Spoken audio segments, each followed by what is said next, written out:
In 20th century America, millions of Black Americans lived under a system that dehumanized them daily.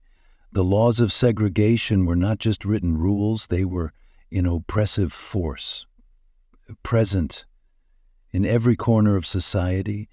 For those born into this reality, the color of their skin dictated where they could live, study, eat, and even sit on a bus. It was not just exclusion, it was a constant reminder of being treated as less than human. This was the world Martin Luther King Jr. was born into. In Atlanta, Georgia, he grew up surrounded by the harshness of segregation and the hope of faith.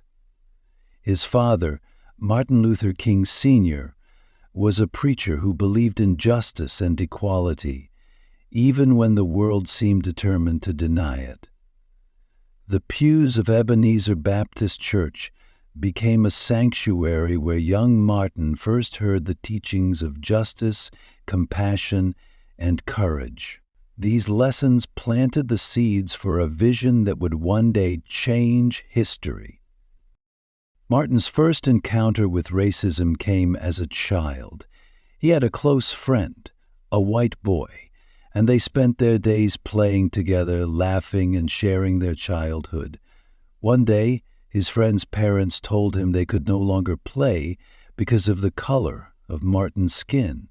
Confused and heartbroken, Martin turned to his father for answers. "What can't I play with my friend anymore, Daddy?" he asked, his voice trembling with confusion and sadness. "Son," his father replied, his voice steady but full of pain, "there are rules in this world. They are wrong and they are unfair, but one day you will help change them." Those words stayed with Martin. They became the foundation for a life dedicated to challenging those very rules. Even as a child, he understood that silence in the face of injustice was not an option. The world outside his home was filled with reminders of inequality. Signs reading "whites only" were everywhere, on water fountains, buses, and restaurant doors. Schools for Black children were poorly funded, their future limited by a system designed to suppress them. Public spaces were battlegrounds where dignity was constantly under attack. But Martin was not alone in his frustration. Across the country, small acts of resistance began to grow. People like Rosa Parks were refusing to give in to oppression. Communities were organizing and finding their voices. The seeds of a movement were being sown, though no one knew exactly where they would lead. What was clear, however, was that the movement needed a leader, someone who could channel the quiet despair of millions into a united call for change. Martin Luther King Jr. was not just a boy growing up under segregation. He was a reflection of the dreams, hopes, and struggles of countless others who longed for justice. His story was not his alone. It was the story of a community that dared to hope for a better future. It was the story of mothers and fathers praying that their children would know a world without the pain of racism. It was the story of a movement that would one day change the course of history. This is where that story begins, with a young boy who asked a question that would echo through time. Why can't I play with my friend anymore? Martin Luther King Jr.'s childhood was shaped by a home filled with love, faith, and a deep sense of justice. Born in Atlanta, Georgia in 1929, Martin was the second of 3 children. His family wasn't wealthy, but they were rich in values that would guide him throughout his life.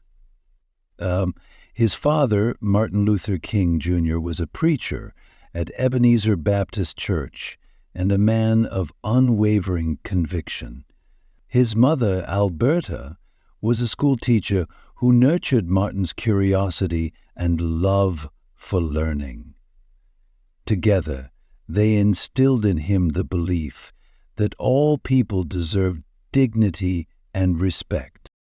Dinner times in the King household were more than just meals. They were lessons in morality and courage. Martin would sit at the table, wide-eyed and attentive, as his father spoke about the injustices faced by Black Americans. For young Martin, these conversations were not abstract ideas. They were a window into the world around him. "Son," his father would say, his voice steady but passionate, "the Bible teaches us that all men are created equal. Never forget that. No matter what the world tells you, you are as good as anyone else." Those words became a cornerstone of Martin's upbringing, a shield he would carry with him against the world's cruelty. His father's strength and resilience were a source of inspiration. Martin Sr. wasn't just a preacher, he was an activist in his own right, often speaking out against racial injustices in the community. Watching his father stand firm in the face of discrimination left a profound impression on young Martin. But even within the safety of his home, Martin couldn't escape the harsh reality of racism. One of his earliest and most painful memories came when he was just 6 years old. He had a close friend, a white boy, and the two were inseparable. They played together every day, their laughter echoing through the neighborhood. But one day, that laughter stopped. His friend's parents forbade them from playing together, citing the color of Martin's skin as the reason. Martin didn't understand. To him, nothing had changed. They were still the same boys who had shared toys and stories. He turned to his parents, seeking answers to a question that would haunt him for years. "Oh, can't I play with my friend anymore?" he asked, his voice trembling with confusion and hurt. "Hi!" His father knelt down beside him, placing a reassuring hand on his shoulder. "Son," he said, his tone gentle but firm, "there are rules in this world. Rules that are wrong and unfair, but you must remember, those rules don't define who you are. One day, you will help change them." It was a moment of awakening for young Martin. For the first time, he saw the invisible barriers that separated him from the rest of the world. It wasn't just about losing a friend. It was about understanding that the world viewed him as different, as less than. This realization planted the seeds of his determination to challenge those barriers. Despite these challenges, Martin excelled in school. He was an exceptionally bright and curious child, always eager to learn and understand the world around him. Teachers often remarked on his intelligence and ability to grasp complex ideas. While many children his age focused on games and mischief, Martin was drawn to books and speeches that explored themes of justice and morality. In high school, he began reading about the teachings of Mahatma Gandhi. Gandhi's philosophy of nonviolent resistance resonated deeply with Martin. The idea that one could fight injustice without resorting to violence was revolutionary to him. It aligned perfectly with the Christian values instilled in him by his parents. For Martin, Gandhi's approach wasn't just a strategy.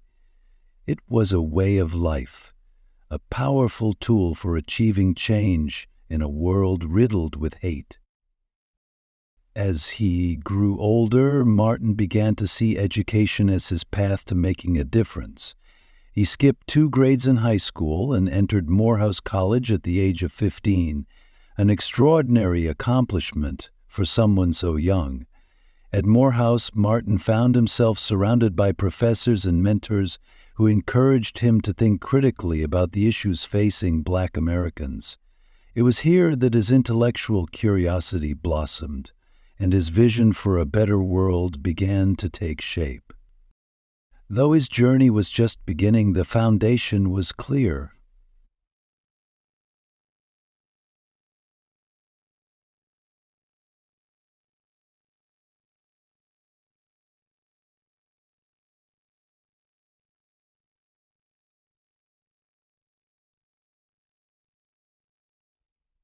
He was ready to walk it. From confusions to restoration, though his journey was just beginning, the tide of injustice had been lifted upon its threshold upon the world. His family, his experiences, and his education had given him the tools he would need to stand against the tide of injustice. Though his journey was just beginning, from confusion to restory would sometimes seem dramatically similar to each other. By any measurement, the 1950s were a stark and painful era in American history, especially for Black Americans. Though slavery had been abolished nearly a century earlier, its legacy of oppression lived on through systemic racism, segregation, and violence. The rules of segregation were not written in whispers. They were shouted from street signs, enforced by laws, and upheld through fear. Black and white Americans lived parallel lives, their paths intentionally and forcefully kept apart. In public spaces, signs marked the boundaries of segregation with cruel clarity. Water fountains bore the labels "whites only" and "colored," as if hydration itself needed to be divided. On buses, Black passengers were confined to the back rows, and even there, they were often forced to give up their seats to white riders. Restaurants, theaters, and schools operated under the same oppressive system. The message was clear: Black Americans were not seen as equal citizens, and society worked tirelessly to remind them of it. For Black children, these rules were more than just restrictions. They were an early lesson in injustice. While white students attended well-funded schools with modern facilities, Black children were sent to underfunded and overcrowded classrooms, sometimes walking miles just to attend. Books were scarce, and resources were limited, but the desire to learn burned brightly among these young minds. They understood, even then, that education was their most powerful weapon against a world that sought to keep them down. The division extended beyond public spaces into every aspect of life. Housing policies ensured that Black families were confined to specific neighborhoods, often in substandard conditions. Jobs were scarce and opportunities limited, with systemic discrimination ensuring that even the most qualified Black workers were overlooked. Economic disparity became another tool to keep the community disenfranchised. But the oppression didn't end with laws and policies. It was upheld through violence and terror. The Ku Klux Klan and other white supremacist groups operated with impunity, spreading fear through lynchings, arson, and intimidation. Black families lived with a constant threat of violence, their homes and churches often targeted simply for existing as spaces of community and hope. These acts of terror were not isolated. They were a calculated attempt to silence a people who dared to dream of equality. Amid this darkness, however, sparks of resistance began to flicker. Across the South, individuals and communities quietly defied the rules of segregation. They held on to their dignity, their faith, and their hope, knowing that their fight for justice was far from over. It was in this context that Martin Luther King Jr. came of age, bearing witness to both the brutality of oppression and the unyielding spirit of those who refused to surrender to it.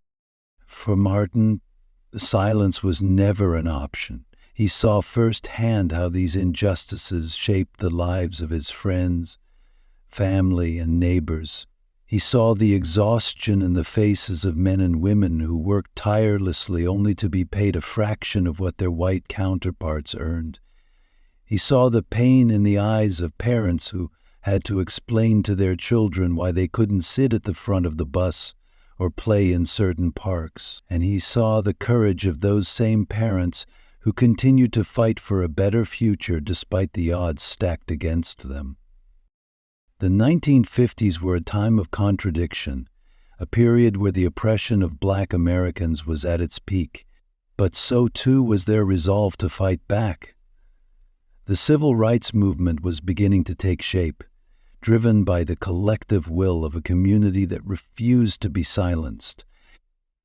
Martin understood that the fight for justice was not just about challenging laws. It was about challenging the very foundation of a society built on inequality. This was the America Martin inherited, a nation divided by race, by opportunity, and by fear. But he also inherited a legacy of resilience, a legacy that told him change was possible. He knew the road ahead would be long and treacherous, but he was ready to walk it. For Martin, the rules of the 1950s were not just brutal, they were a call to action, and he was determined to answer. In December 1955, a quiet act of defiance ignited a movement that would forever change the course of American history. In Montgomery, Alabama, a seamstress named Rosa Parks refused to give up her bus seat to a white passenger. Her arrest wasn't the first of its kind, but it became the spark that set a nation ablaze. The Black community of Montgomery, tired of enduring the daily indignities of segregation, rallied together to organize a protest that would send a powerful message. This was the beginning of the Montgomery bus boycott. At the center of this movement was a young pastor who had recently arrived in Montgomery, Martin Luther King Jr. Though he was new to the city, his eloquence, courage, and unwavering faith quickly made him a natural leader. When the Montgomery Improvement Association sought someone to lead the boycott, Martin's name rose to the top. At just 26 years old, he found himself thrust into the national spotlight, tasked with uniting a community in their fight for justice. The boycott was a radical and ambitious plan. Black residents of Montgomery, who made up the majority of the bus system's riders, vowed to stop using public transportation until their demands for fair treatment were met. This wasn't a one-day protest. It was a sustained effort that required immense coordination, sacrifice, and resolve. Carpool networks were organized, church vehicles were repurposed, and many people simply walked miles to work every day. The boycott lasted for over a year, becoming a testament to the strength and determination of a people fighting for their dignity. Martin quickly emerged as the voice of the movement, delivering speeches that inspired hope and resilience. At a packed church rally, his words rang out like a beacon of light in the darkness. "We must meet hate with love," he declared, his voice resonating with conviction. "Darkness cannot drive out darkness. Only light can do that. Hate cannot drive out hate. Only love can do that." His philosophy of nonviolence, inspired by the teachings of Mahatma Gandhi and his own Christian faith, became the cornerstone of the boycott. Martin urged the community to stand firm without resorting to violence, even in the face of threats and intimidation. The resistance was met with fierce backlash. White supremacists and local authorities were determined to crush the boycott, using every tool at their disposal to intimidate and harass the leaders of the movement. Martin and his family became targets of constant threats. Late at night, the phone would ring with anonymous voices spewing vile insults and death threats. Each call was a reminder of the danger they faced. One night, as Martin sat holding his infant daughter, the phone rang again. This time the threat was explicit and chilling. The voice on the other end promised to bomb his house if he didn't leave Montgomery. Shaken but resolute, Martin turned to his wife, Coretta, who had stood by his side through every trial. "Coretta," he said softly, his voice steady despite the weight of the moment. "They may try to silence me, but they can't silence the truth." The threats weren't empty. In January 1956, a bomb exploded on the porch of the King family home. Fortunately, no one was injured, but the incident sent shockwaves through the community. Instead of succumbing to fear, Martin used the attack as a rallying cry. Standing in front of a crowd that had gathered outside his home, he urged them to remain peaceful. "We are not advocating violence," he said. "We must love our white brothers no matter what they do to us. We must make them see that hate only destroys the hater." Despite the threats, the arrests, and the relentless pressure, the boycott persisted. After 381 days of protests, the Supreme Court ruled that segregation on public buses was unconstitutional. It was a monumental victory, not just for Montgomery, but for the entire civil rights movement. The boycott demonstrated the power of collective action and nonviolent resistance, setting the stage for the struggles to come. For Martin, the boycott was more than just a political success.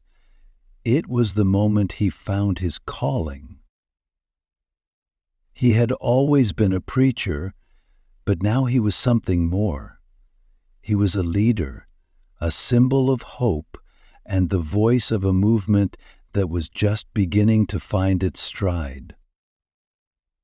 The road ahead would be long and filled with challenges, but Martin was ready.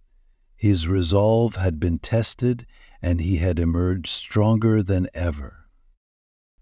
The Montgomery bus boycott was not just a protest. It was a declaration. It was a statement that Black Americans would no longer accept second-class citizenship, that they would fight for their rights with dignity and determination. And at the center of it all was Martin Luther King Jr., a young man who had stepped into the crucible of history and emerged as the leader the movement needed.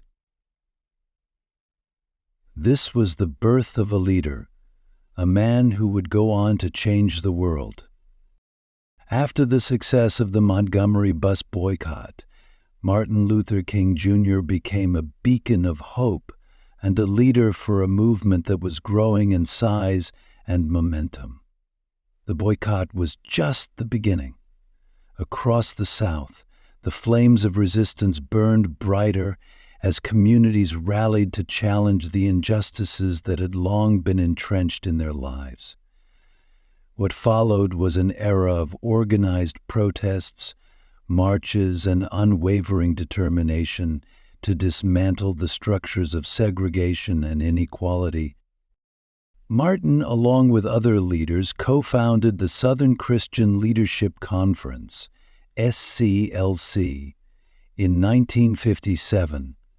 The organization aimed to unite Black churches and community groups in the fight for civil rights through nonviolent resistance. The philosophy of nonviolence wasn't just a strategy for Martin, it was a moral imperative.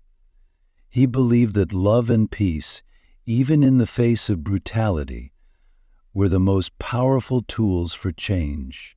Under his leadership, the SCLC became a driving force for the movement, organizing campaigns that would become landmarks in the struggle for equality.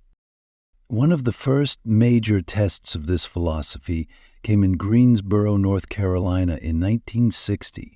4 black college students staged a sit-in at a Woolworth's lunch counter that refused to serve black patrons. Their silent protest inspired a wave of sit-ins across the South, with young people courageously occupying spaces where they were not welcome. They faced taunts, physical attacks, and arrests, but their resolve never wavered. Martin watched as this new generation of activists embraced the principles of nonviolence, turning what seemed like small acts into powerful statements of defiance. The movement expanded with the Freedom Riders in 1961. These courageous men and women boarded interstate buses to challenge segregation in public transportation. They traveled through the Deep South, where their presence was met with violent mobs and arrests. Despite the risks, they persisted, shining a spotlight on the injustices that had long been ignored. Martin supported the Freedom Riders, recognizing their bravery as a vital part of the larger struggle. As the movement grew, so did the resistance. White supremacists and local authorities responded with increasing brutality. Protesters were beaten, fire hoses were turned on children, and police dogs were unleashed on peaceful demonstrators. The images of these atrocities shocked the nation, galvanizing support for the movement from people who could no longer turn a blind eye to the horrors of segregation. Throughout these challenges, Martin remained a steady and inspiring presence. His speeches and sermons were more than just words. They were calls to action that resonated deeply with those who heard them. In cities like Birmingham, Alabama, he led marches that drew attention to the economic and social inequalities faced by Black Americans. Birmingham, known as one of the most segregated cities in the country, became a battleground for civil rights. Martin's leadership was tested in 1963 during the Birmingham campaign. The protests were met with fierce resistance, and Martin himself was arrested. From his jail cell, he penned the now famous Letter from Birmingham Jail, a powerful defense of nonviolent resistance and a call to confront the moral failures of a society that tolerated injustice. "Injustice anywhere is a threat to justice everywhere," he wrote, his words echoing far beyond the walls of his cell. Whatever affects one directly affects all indirectly. The Birmingham campaign culminated in one of the most iconic events of the civil rights movement, the March on Washington for Jobs and Freedom. On August 28, 1963, more than 2,500 people gathered at the Lincoln Memorial in Washington, D.C. It was a diverse crowd, united by a common dream of equality and justice. Martin stood before them and delivered what would become one of the most famous speeches in history.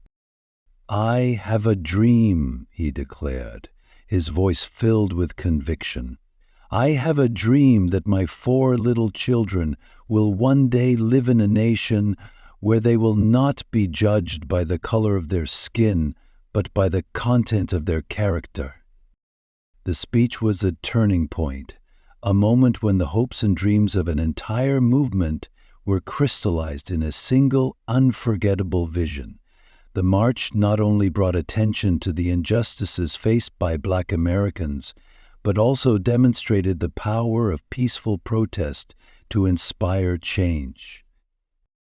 Despite these victories, the journey was far from over. The movement faced relentless opposition, and Martin often found himself a target. His leadership came at a personal cost.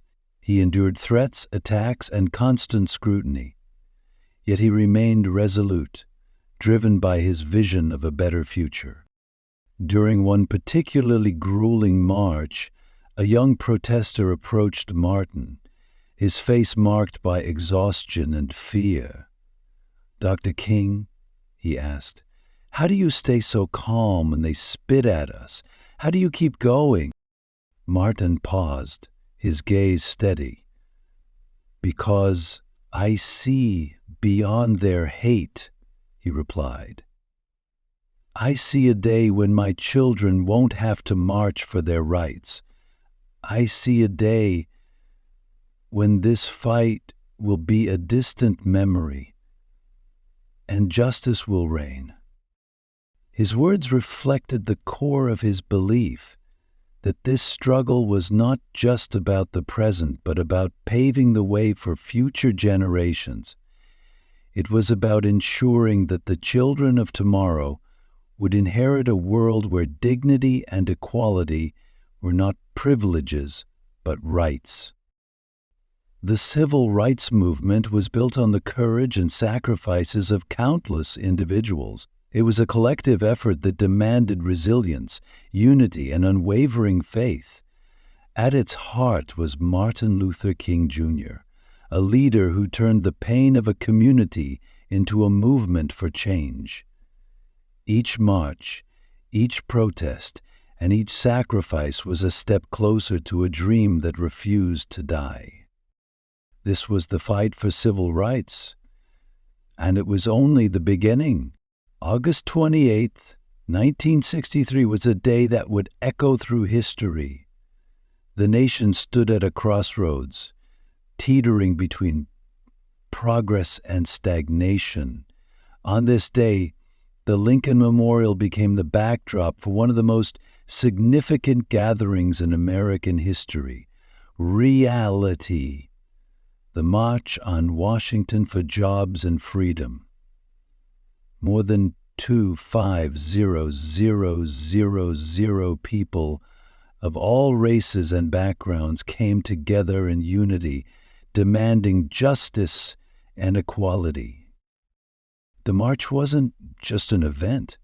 It was a culmination of decades of pain, struggle, and relentless determination.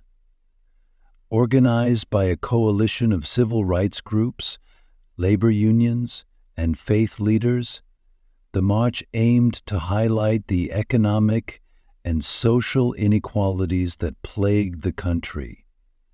It was a bold statement, an unyielding demand for the rights long denied to Black Americans. As the crowd assembled, the energy was palpable.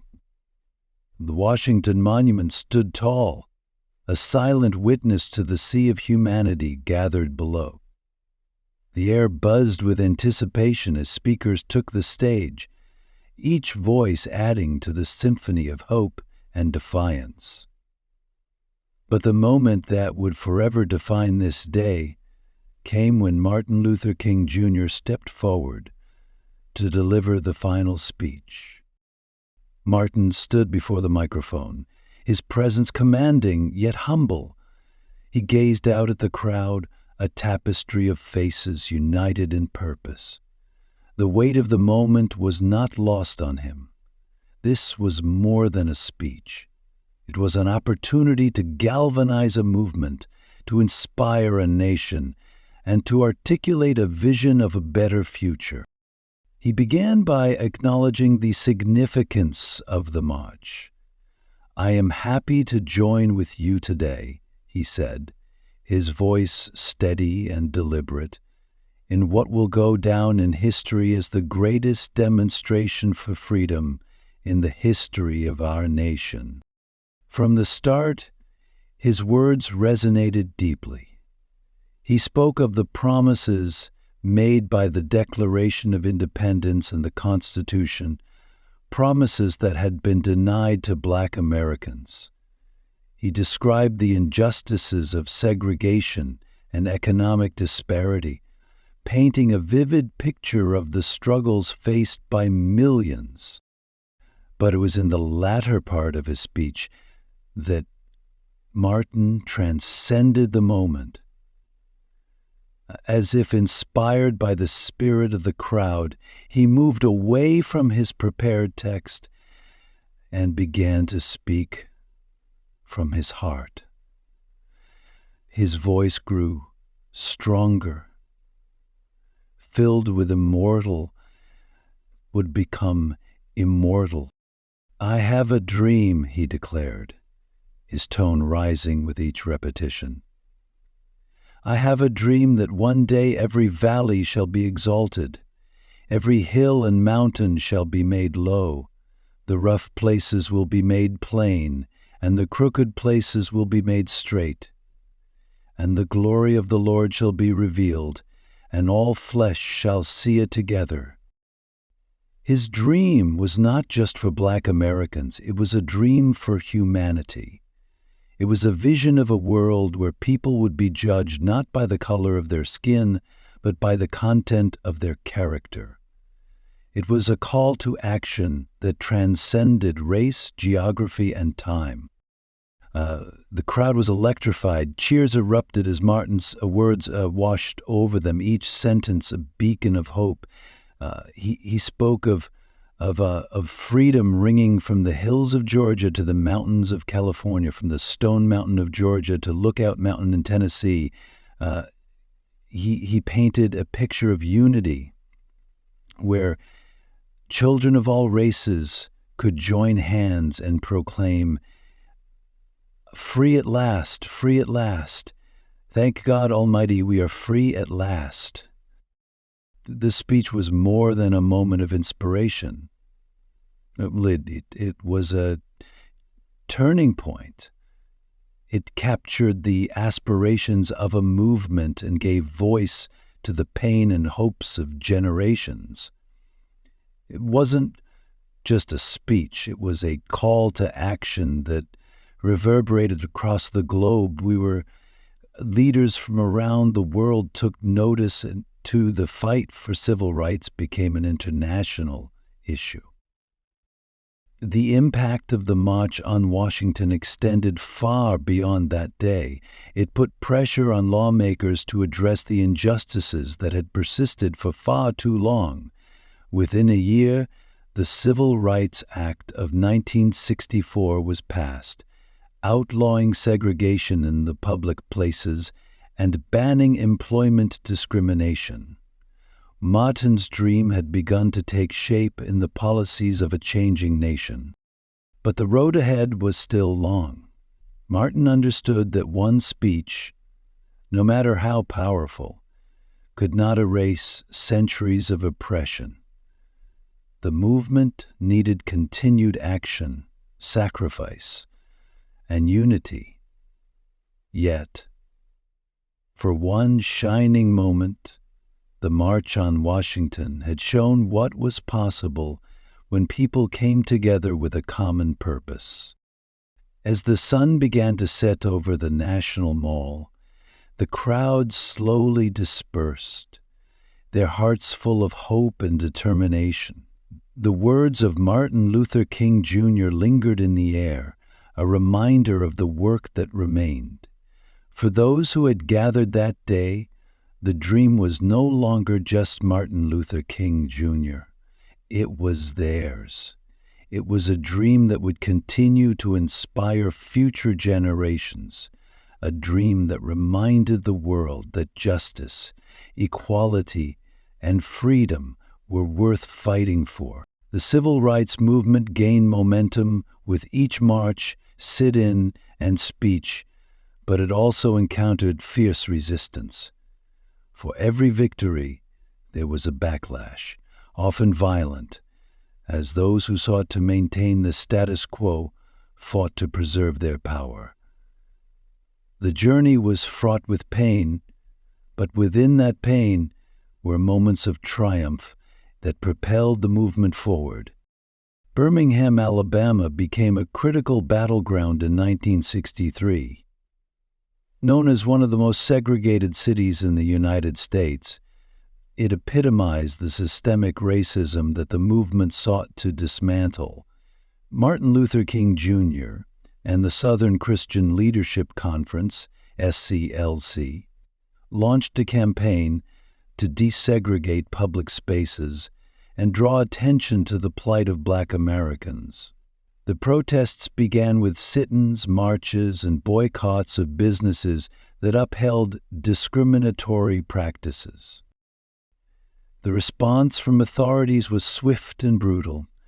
Birmingham's Commissioner of Public Safety, Eugene "Bull" Connor, unleashed fire hoses and police dogs on peaceful protesters, many of whom were children. The scenes of violence were broadcast on national television, shocking the conscience of the nation.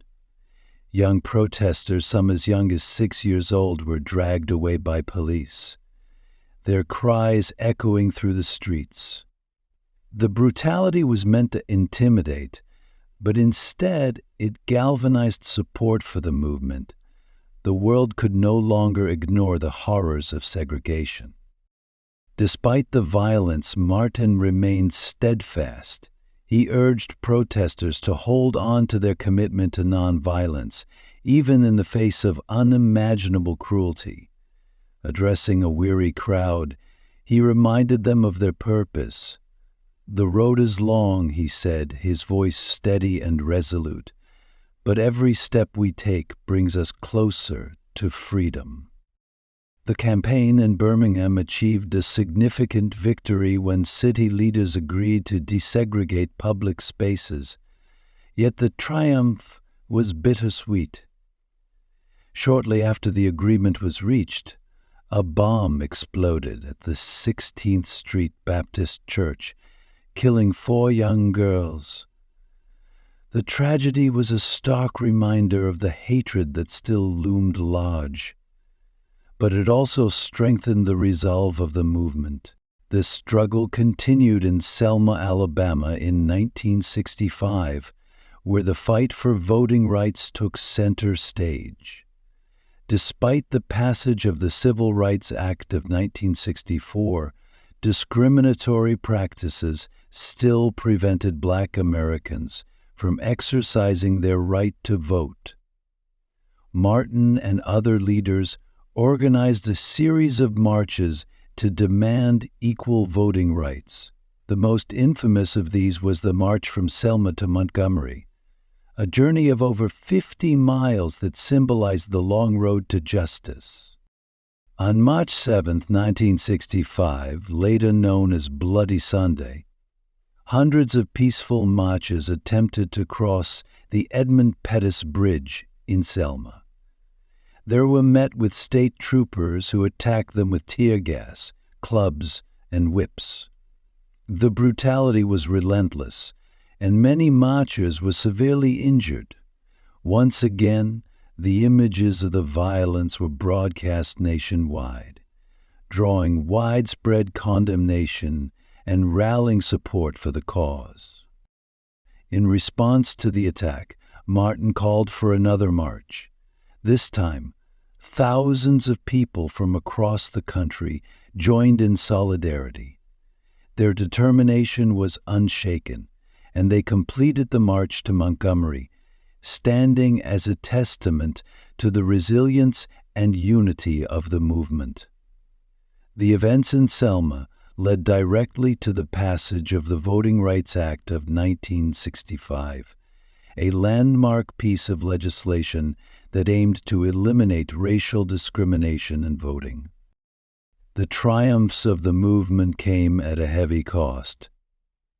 Martin often found himself the target of criticism, not just from segregationists, but also from those within the movement who believed his commitment to nonviolence was too idealistic. Some activists felt that more aggressive tactics were needed to achieve their goals. Martin, however, remained unwavering in his belief that love and nonviolence were the only paths to true justice. The personal toll on Martin was immense. He faced constant death threats, his family endured harassment, and his every move was scrutinized. Yet he pressed on, driven by his vision of a world where freedom and equality would prevail. He often spoke of the sacrifices required to achieve justice, reminding his followers that the fight was bigger than any one individual. For Martin, every setback was a reminder of the work that remained, and every triumph was a testament to the power of unity and resilience. He knew that progress was not linear, that every step forward would be met with resistance. But he also knew that the arc of the moral universe was long, and that with perseverance it would bend toward justice. The resistance and violence the movement faced were designed to break their spirit, but instead they became fuel for change. The triumphs, though hard-won, demonstrated the power of collective action and the unwavering strength of a community determined to secure its place in history. The journey was far from over, but the victories in Birmingham and Selma proved that change was possible. They were milestones on a path that Martin knew would lead to a brighter future, a future where equality was not just a dream but a reality. Through every trial, he remained a beacon of hope, guiding the movement forward step by step toward freedom. 8 Nobel Peace Prize and later struggles and a prize, 1,000 words. By 1964, Martin Luther King Jr. had become a global symbol of the fight for equality and justice. His leadership in the civil rights movement, his steadfast commitment to nonviolence, and his unshakable belief in the power of love to conquer hate had inspired millions. That year, at the age of 35, he became the youngest recipient of the Nobel Peace Prize, an honor that recognized not just his work, but the collective struggle of the movement he led. On December 10, 1964, in Oslo, Norway, Martin stood before an audience of dignitaries and global leaders to accept the prize.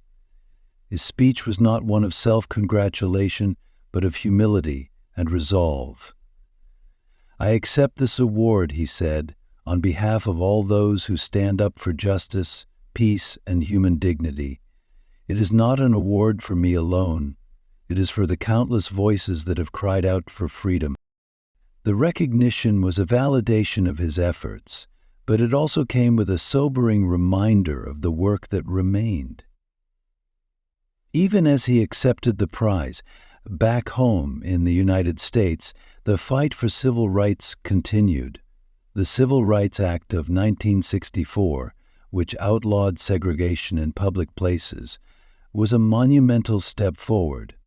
But systemic racism and economic inequality persisted. Martin knew that the Nobel Peace Prize was not the end of the journey.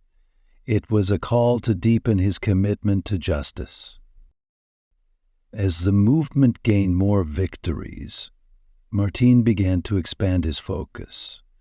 He saw that the fight for civil rights was inextricably linked to the broader struggle for economic equality and peace. Poverty, he believed, was a form of violence, and he began advocating for policies to address the economic disparities that kept millions of Americans, both black and white, trapped in cycles of hardship. He also turned his attention to the escalating conflict in Vietnam, which he saw as a moral crisis. In 1967, Martin made a bold and controversial decision to publicly denounce the Vietnam War. Speaking at Riverside Church in New York City, he delivered one of his most impassioned speeches, Beyond Vietnam. He called the war a betrayal of American values and condemned the toll it was taking on both the Vietnamese people and the soldiers sent to fight. Injustice anywhere is a threat to justice everywhere, he declared. My fight is for all humanity, and I cannot stand idly by while war destroys the lives of so many. His stance on Vietnam drew sharp criticism even from his allies. Some civil rights leaders argued that speaking out against the war would alienate supporters and detract from the movement's goals.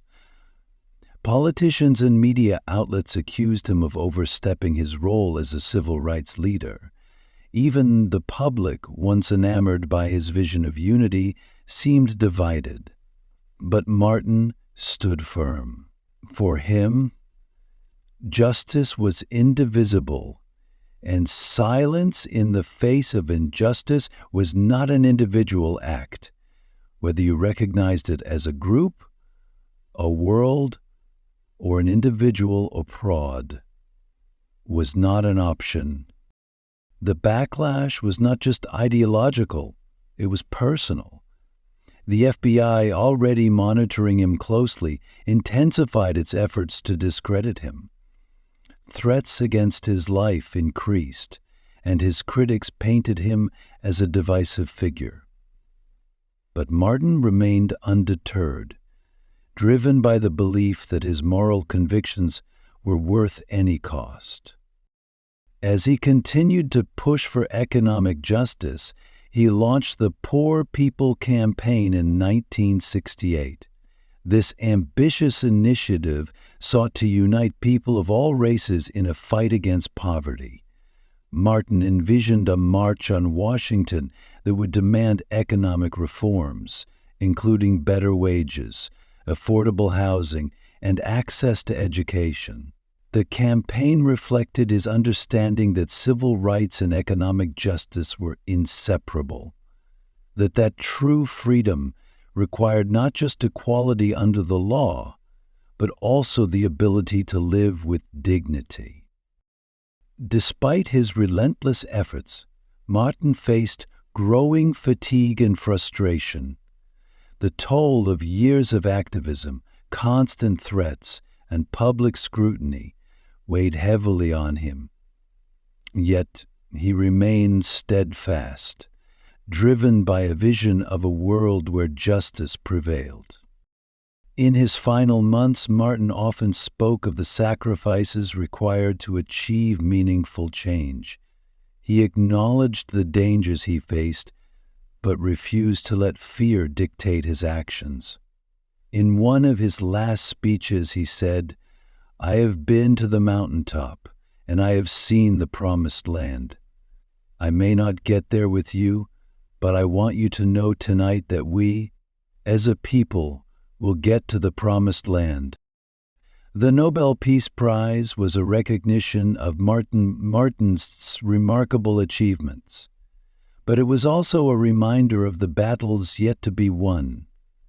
His later years were marked by both triumphs and trials, as he sought to expand the fight for justice to encompass not just civil rights, but also economic equity and global peace. Through it all, he remained unwavering in his commitment to love, nonviolence, and the belief that justice for one was justice for all.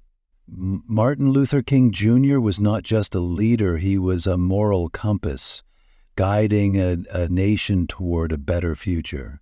On April 3, 1968, Martin Luther King Jr. stood before an audience in Memphis, Tennessee, delivering what would become his final speech. The city was a microcosm of the struggles he had dedicated his life to combating: racial injustice and economic inequality. He was there to support a sanitation workers' strike, a fight for fair wages and safe working conditions, one of many battles he had taken on in the latter years of his life. Though weary from years of relentless activism and under constant threat, Martin's voice carried the same conviction that had inspired millions as he addressed the crowd at the Mason Temple. His words took on an almost prophetic tone.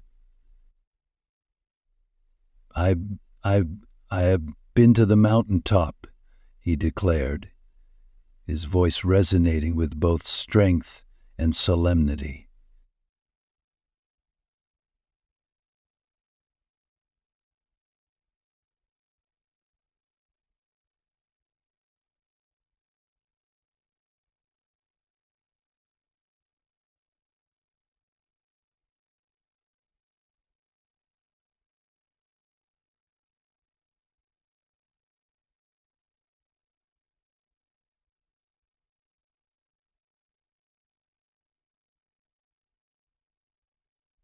I don't mind like anybody. I am not concerned about that now, it gives me the greatest pleasure.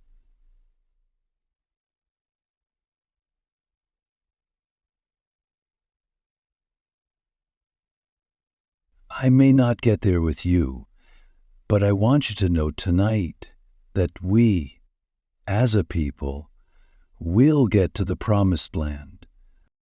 The audience erupted in applause, unaware that these words would soon carry the weight of a farewell. Martin's speech, filled with hope and a sense of purpose, was a testament to his unwavering belief in the inevitability of justice, even if he would not live to see it. The following evening, on April 4, Martin was standing on the balcony of the Lorraine Motel in Memphis, speaking with colleagues and preparing for another day of activism. It was there, at 6:01 p.m., that an assassin's bullet struck him. The shot rang out, cutting short the life of a man who had become the voice of a movement, the symbol of a dream, and the conscience of a nation. News of his assassination sent shockwaves across the world. People of all races and backgrounds mourned the loss of a leader whose message of love and nonviolence had transcended borders. In cities across America, grief turned to anger, and riots broke out as communities struggled to process the magnitude of their loss. The man who had preached peace was gone, but his message remained. Martin, in the funeral held in Atlanta, drew thousands of mourners, from world leaders to ordinary citizens whose lives he had touched. His body was carried in a pure-drawn wagon, a nod to his dedication to the poor and the working class. As the procession moved through the streets, the hymn, "Precious Lord, Take My Hand," echoed, a song that had been one of Martin Matthews' favorites. Though his life was cut short, Martin's legacy was far from over. His work had laid the foundation for lasting change. The Civil Rights Act of 1968, also known as the Fair Housing Act, was passed just days after his assassination. It was a significant victory in the fight against racial discrimination, one of many milestones that bore the imprint of Martin Lincoln. The quote, "But Martin's legacy extended beyond legislation. His life and message became a source of inspiration for movements around the globe. From anti-apartheid activists in South Africa to advocates for workers' rights and gender equality, Martin Lehman's dream of justice and equality resonated far and wide. His philosophy of nonviolence became a guiding principle for those who sought to challenge oppression without losing their humanity. In the decades following his death, Martin's impact continued to grow. His birthday was declared a national holiday in the United States, a recognition of his profound contributions to the nation's history. Monuments and memorials were erected in his honor, including the Martin Luther King Jr. Memorial on the National Mall in Washington, D.C., a testament to his enduring influence. Yet, perhaps the greatest tribute to Martin's legacy is found in the lives of those who continue his work. His dream lives on in every march for justice, every protest against inequality, and every voice raised in defense of human dignity.